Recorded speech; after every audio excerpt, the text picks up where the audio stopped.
The following is a brand new podcast because what the world needs most is another damn podcast. A 1, 2, 3, 4.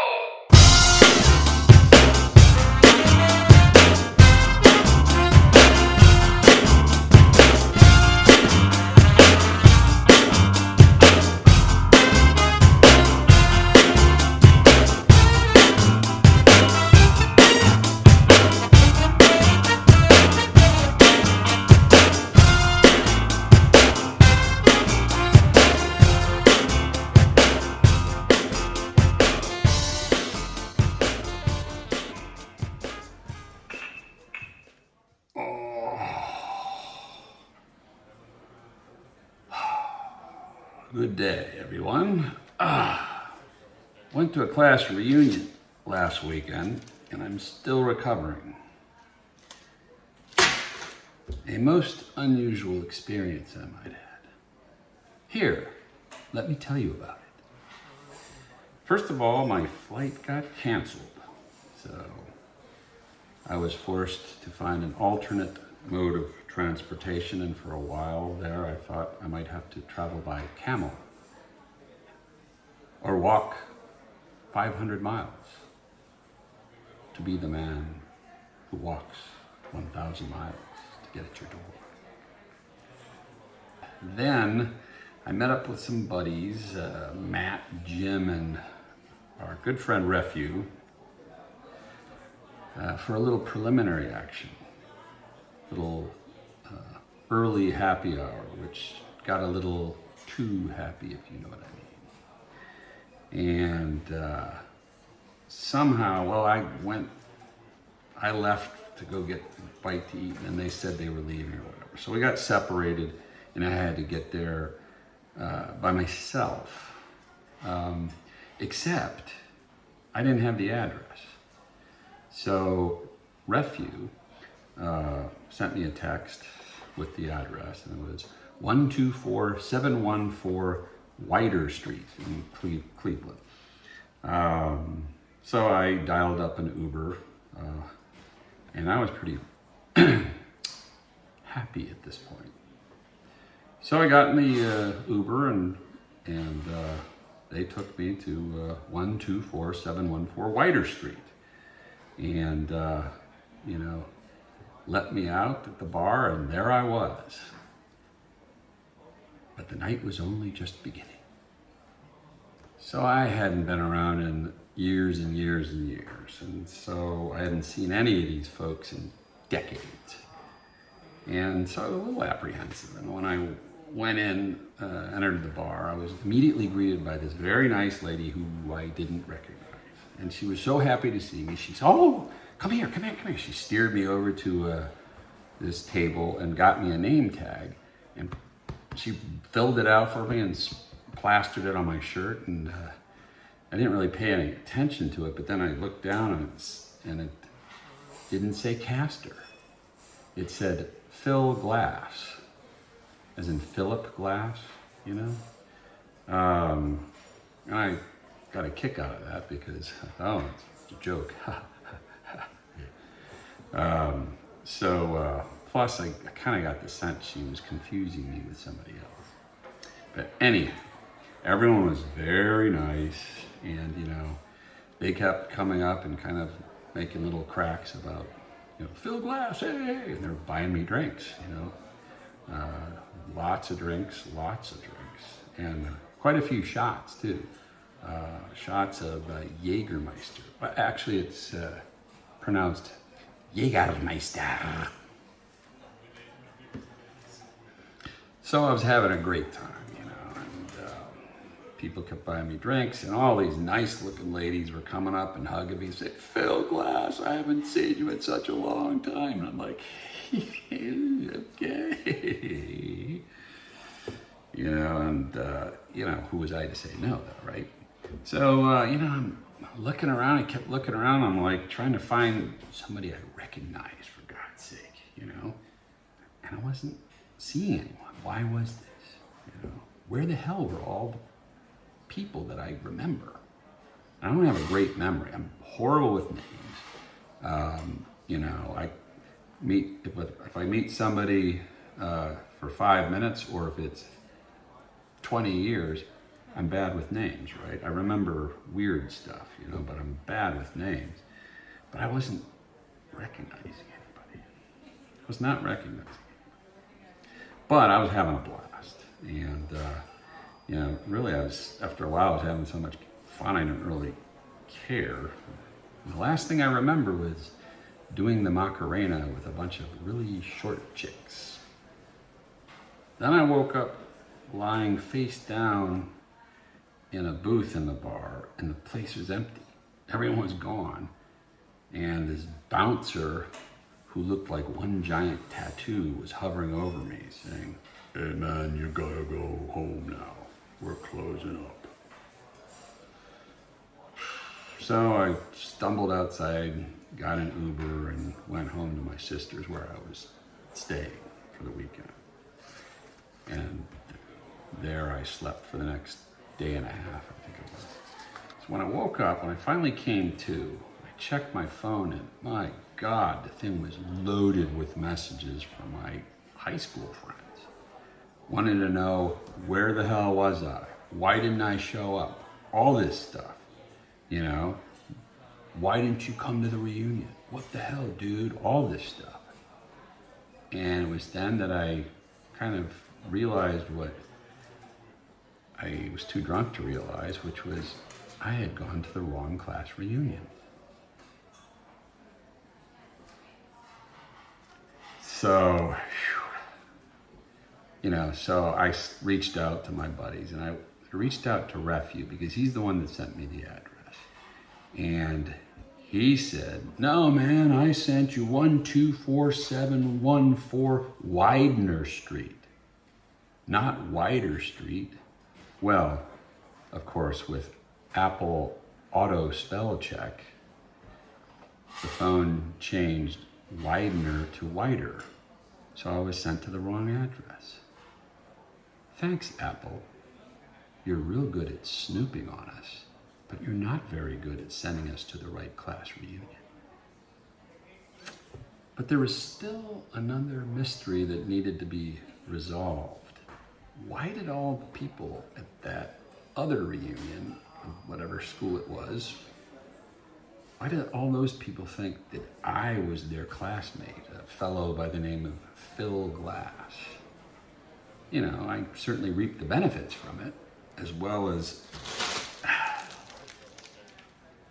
a splitting headache that just won't go away. But why do they think that? So fortunately, Google is my friend. And a quick search pulled up pictures of all the Phil Glasses in the world, pretty much. And there was this one guy who looked a little bit like he was maybe my doppelganger. Like me, he was quite handsome. But a little further research, and he too is from the Cleveland area. So, mystery solved. You know, they were confused, I was confused, but it was still a good time. Anyhow, congratulations, class of '82, from whatever school. It was great catching up with all the people that I never knew and on all the things that never happened. All right, now on to some odd news here on A Very Odd Caster. We're going to look at some stories here from the wacky world of science. There apparently is an annual awards contest called the Ig Nobels, which is a prize for comical scientific achievement. And they hold it, I guess, less than a month before the actual Nobel Prizes are announced.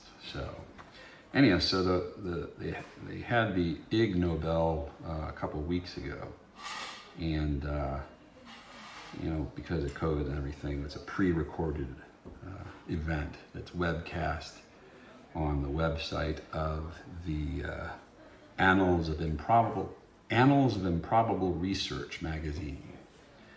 Unfortunately, there was a little typo and it said the Annals of Improbable Research magazine. who's counting? So it was some pretty good stuff here. So the winners received a virtually worthless Zimbabwean $10 trillion bill. So here's some of the highlights from this event. This is a segment called "Get Your Ducks in a Row." And quote, "Science is fun. My sort of a tagline is, you're not doing science if you're not having fun," said Frank Fish, a biology professor at Westchester University in Pennsylvania, who shared the physics Ig Nobel for studying why ducklings follow their mothers in single file formation. So I couldn't get past the fact that this dude was named Frank Fish. I mean, okay. On to another segment from the Ig Nobel's award ceremony. This is called "A Cruel Sting."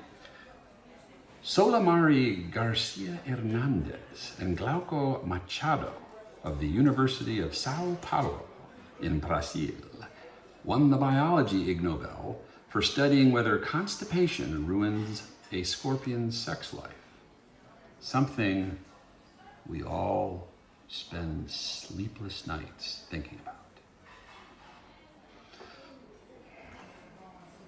Scorpions, apparently, can detach a body part to escape a predator, a process called autonomy. But when they lose their tails, they also lose the last portion of the digestive tract, which leads to constipation and eventually death, wrote the authors in the journal Integrated Zoology. The long-term decrease in the locomotor performance of the autonomized males may impair mate searching, they wrote.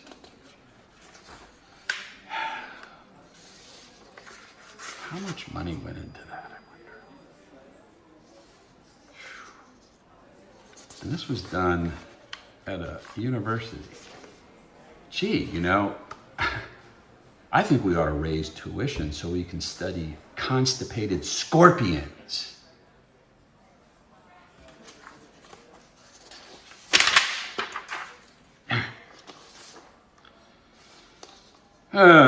In other news, this happened in the state of Kansas.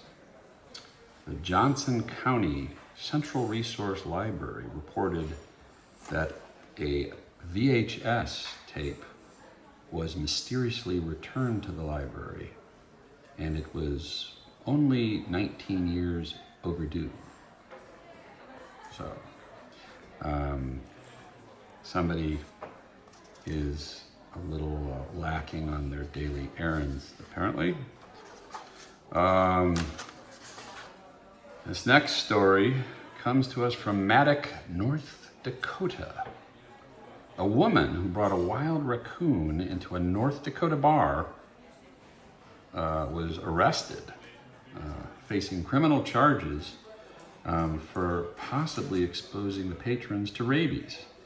Erin Christensen, age 38, is charged with misdemeanor counts of providing false information to law enforcement, tampering with physical evidence, and unlawful possession of fur bearers. Christensen later said her family found the raccoon on the side of the road about 3 months ago and named it Rocky. Well, I think it's time for a song.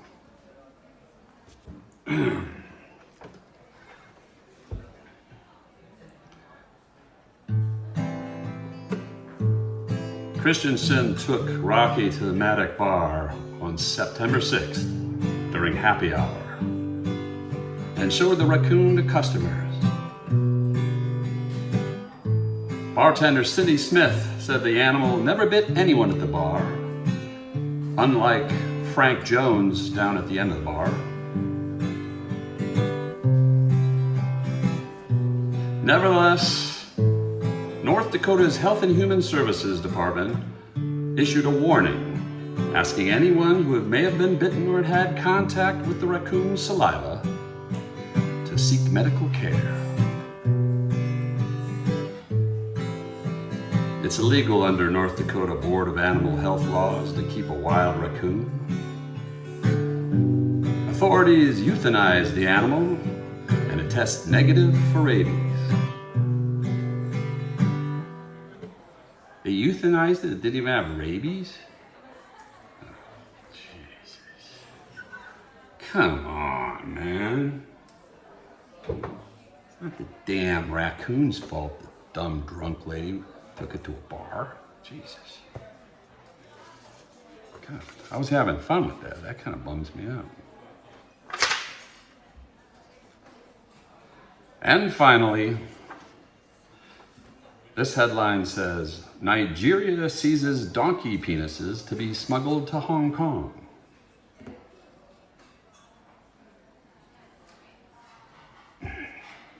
Nigerian officials have seized thousands of donkey penises that were about to be exported to Hong Kong, an official said on Thursday. Sacks!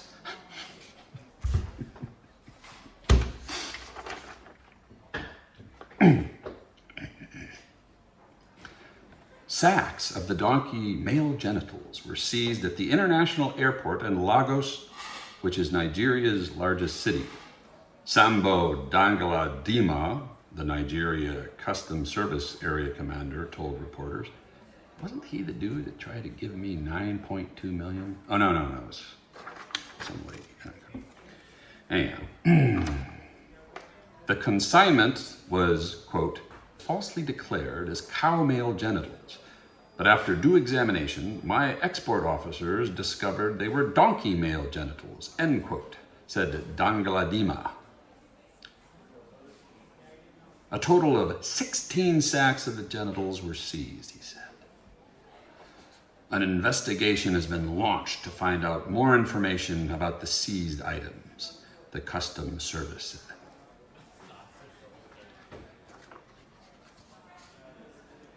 Trafficking in donkey dongs headed to Hong Kong. And that's the odd news for the week. And now we're going to do a dramatic reading from a classic popular song. So sit back, everyone, and enjoy this theatrical presentation of the classic song Bohemian Rhapsody.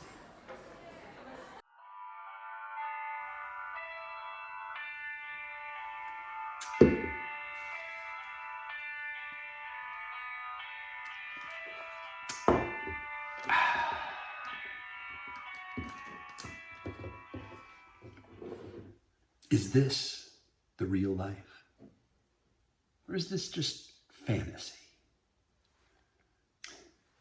Caught in a landslide, there's no escape from reality. Open your eyes. Look up to the sky and see. I'm just a poor boy. I need no sympathy, because I'm easy come, easy go. Little high, little low. Anyway, the wind blows.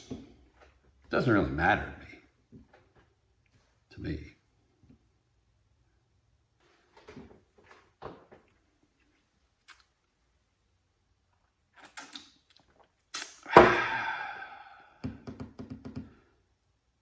Mama just killed a man. Put a gun against his head. Pulled my trigger. Now he's dead. Mama, life had just begun. But now I've gone and thrown it all away. Mama, ooh! I didn't mean to make you cry. If I'm not back again this time tomorrow, carry on. Carry on as if nothing really matters. Okay, too late. My time has come. shivers down my spine. Body's aching all the time.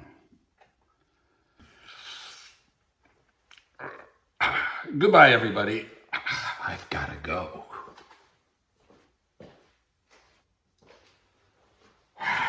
Gotta leave you all behind and face the truth. Mama, ooh.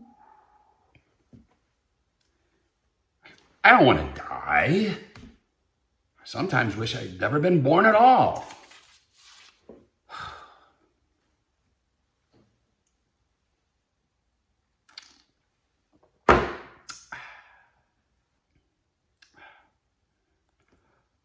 I see a little silhouette of a man. Scaramouche! Scaramouche! Will you do the fandango? Thunderbolts of lightning, very, very frightening. Galileo, Galileo, Galileo, Galileo, Galileo, Figaro! Magnifico. I'm just a poor boy. Nobody loves me. And he's just a poor boy from a poor family. Spare him his life from this monstrosity. Easy come, easy go. Will you let me go? Bismillah? No, we will not let you go. Let him go. Bismillah. No, we will not let you go. Let him go. Bismillah. No, we will not let him go. Let me go. We'll not let you go. Let me go. We'll not let you go. Let me go. Never. Never let you go. Let me go. Never, never let you go. Let me go. No. Oh, mamma mia, mamma mia. Let me go. Beelzebub has a devil put aside for me. For me.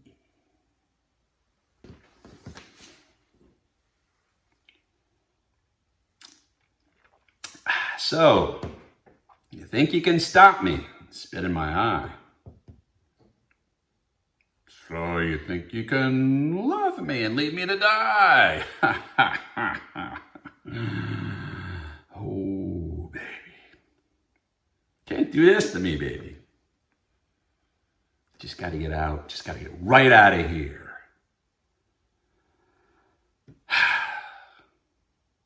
Nothing really matters.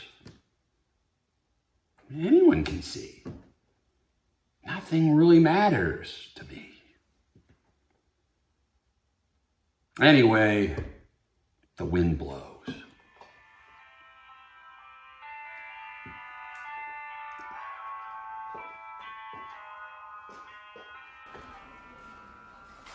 And that, my friends, is what I call theater. Now it's time again for a word from our make-believe sponsor. And we're going to go far back in time on this one.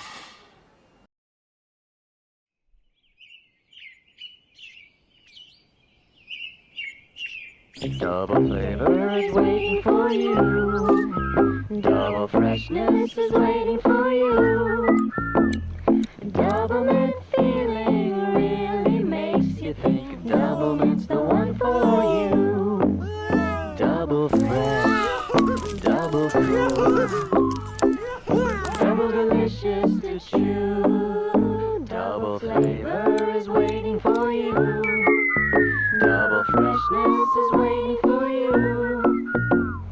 Double mint feeling really makes you think. Double mint's the one for you. Double fresh, double cool, double delicious to chew.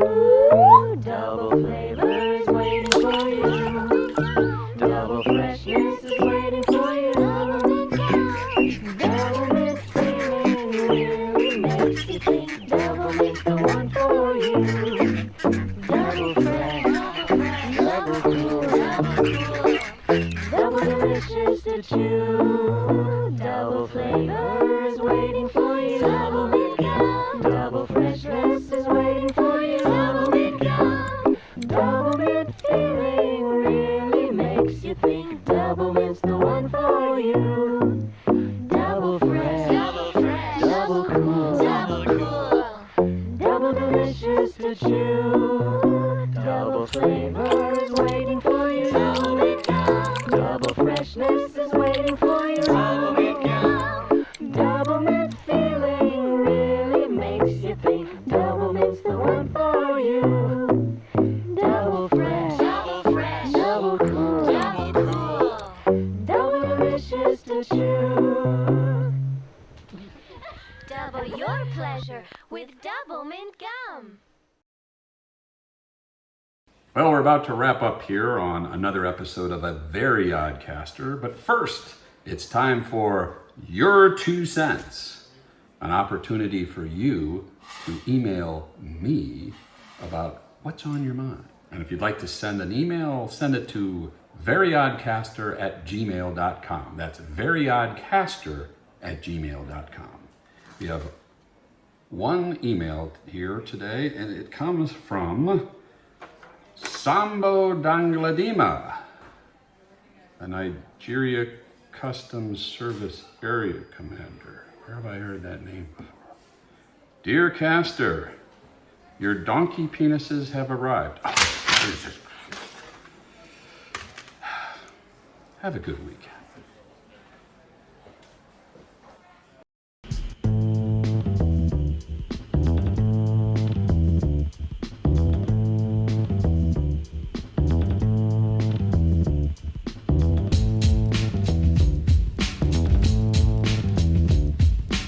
Artificial jabber walking, high fisted combat, crawling in the trenches, how they hide from the wenches of Pendlebury.